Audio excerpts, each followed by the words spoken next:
Assalamualaikum warahmatullahi wabarakatuh. Selamat pagi untuk teman-teman semua ya.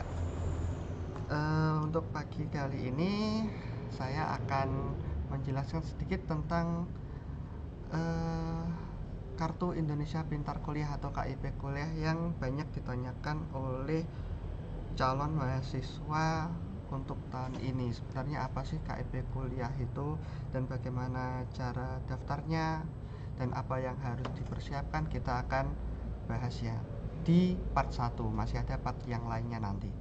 Jadi yang akan saya bahas di sini sesuai dengan pedoman pendaftaran KIP Kuliah yang ada di web KIP ya guys. Nanti akan kita bahas. Jadi apa sih KIP Kuliah itu? Kita lihat di program di pedomannya. Nah ini. Jadi KIP atau biasa kita dengar di SMA adalah BIP adalah bantuan berupa uang tunai, perluasan akses dan kesempatan belajar dari pemerintah yang diberikan kepada peserta didik dan mahasiswa yang berasal dari keluarga miskin atau rentan miskin ya, jadi seperti itu. Jadi ini bukan beasiswa ya, tapi bantuan ya. Kapan KIP itu ada? KIP itu ada mulai dari 2020 ya, gitu aja. Ini nggak usah. Nah ini bantuan. Jadi apa yang akan kita dapatkan jika kita mendapatkan KIP? Jadi pada 2023 itu kita akan mendapatkan yang pertama yakni bantuan biaya hidup. Jadi biaya hidup itu ada 5 klaster tergantung dengan hasil survei besaran biaya hidup dan survei sosial ekonomi nasional oleh Badan Pusat Statistik. Ada yang dapat nanti 800.000 per bulan, ada 950.000 sampai 1.400.000 per bulan. Jadi nanti biaya yang pertama kita dapatkan adalah biaya hidup, yang kedua adalah biaya pendidikan. Ya, biaya pendidikan itu besarannya adalah jika kalian diterima di akreditasi A, berarti maksimal mendapatkan biaya pendidikan adalah 12 juta khusus untuk prodi bidang kedokteran dan 8 juta untuk non kedokteran. Itu jika kalian diterima di kampus dengan akreditasi A, di prodi dengan akreditasi A, maaf.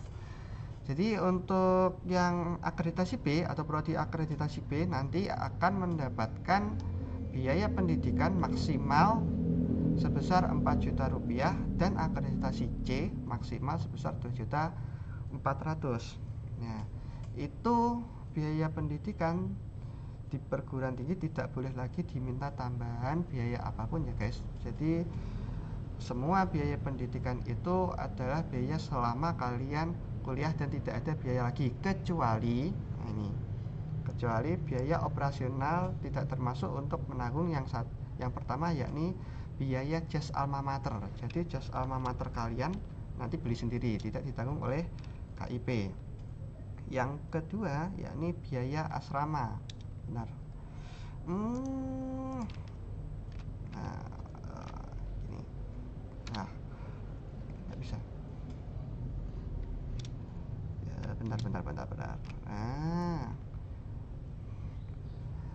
yang kedua adalah biaya asrama. Yang ketiga biaya pendukung pelaksanaan KKN, PKL atau magang. Yang keempat yakni biaya kegiatan pembelajaran dan penelitian yang dilaksanakan secara mandiri. Jadi kalau kalian melaksanakan penelitian secara mandiri itu tidak ditanggung oleh KIP. Yang kelima adalah biaya wisuda. Gitu. Jadi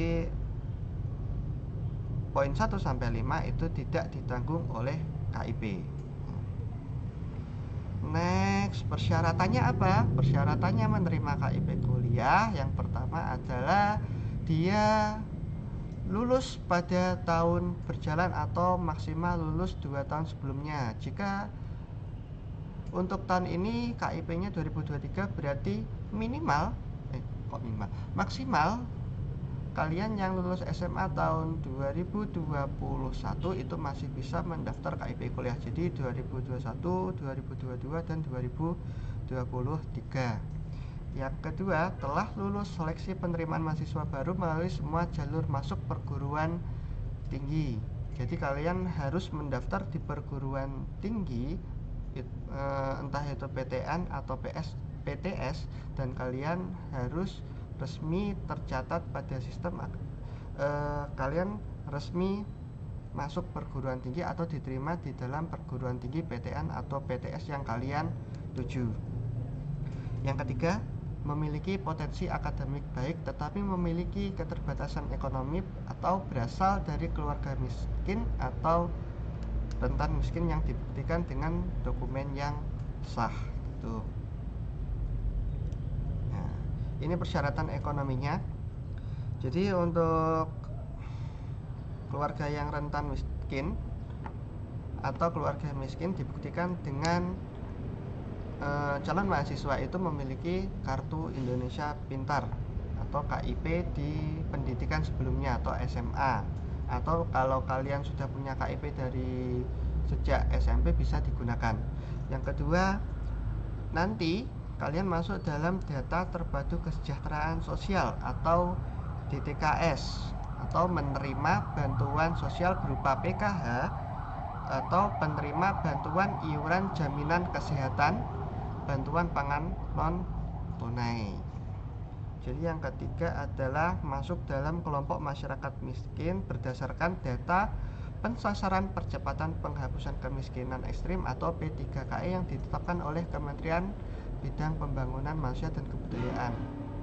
Nah, yang keempat adalah mahasiswa dari panti sosial atau panti asuhan. Ini dibuktikan dengan surat keterangan dari panti asuhan atau panti sosialnya. Dan jika dari keempat ini kalian tidak punya, berarti menggunakan ini. Nah, bukti pendapatan kotor gabungan orang tua atau wali paling banyak adalah 4 juta setiap bulan, yaitu pendapatan kotor gabungan orang. Jadi pendapatannya ayah atau ibu nanti digabung, dibagikan dengan jumlah anggota keluarga, harus paling banyaknya 750.000, atau menggunakan bukti keluarga miskin dalam bentuk SKTM. Jadi itu syarat-syarat untuk mengajukan KIP. Lalu ini sudah ini enggak usah. Jadi untuk pendaftarannya kalian bisa mendaftar KIP di web kipkuliah.kemdikbud.go.id. Nanti silakan daftar di situ. Kita langsung saja ke webnya.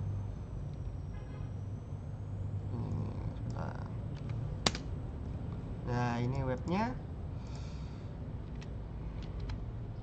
Jadi webnya adalah kipkuliah.kemdikbud.go.id. Nanti langkahnya yakni yang pertama kalian login dulu di sini.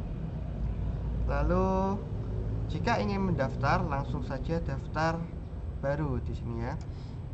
Nah, ini pendaftaran akun KIP Kuliah 2023 diperuntukkan untuk siswa lulusan 2023, 2022 dan 2021 yang belum terdaftar sebagai mahasiswa aktif.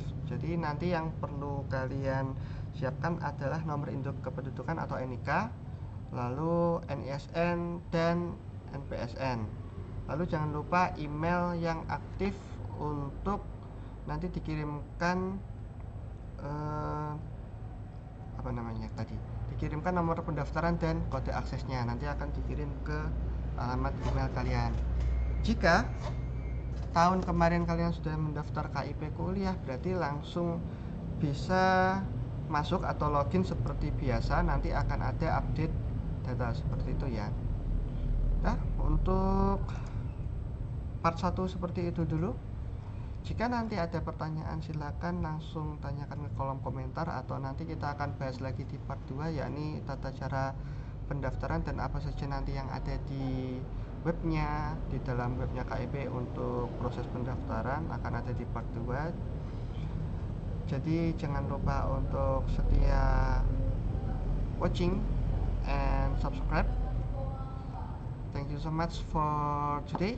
Ya, terima kasih untuk hari ini. Jangan lupa nanti like, comment, dan akan ada video selanjutnya. Terima kasih.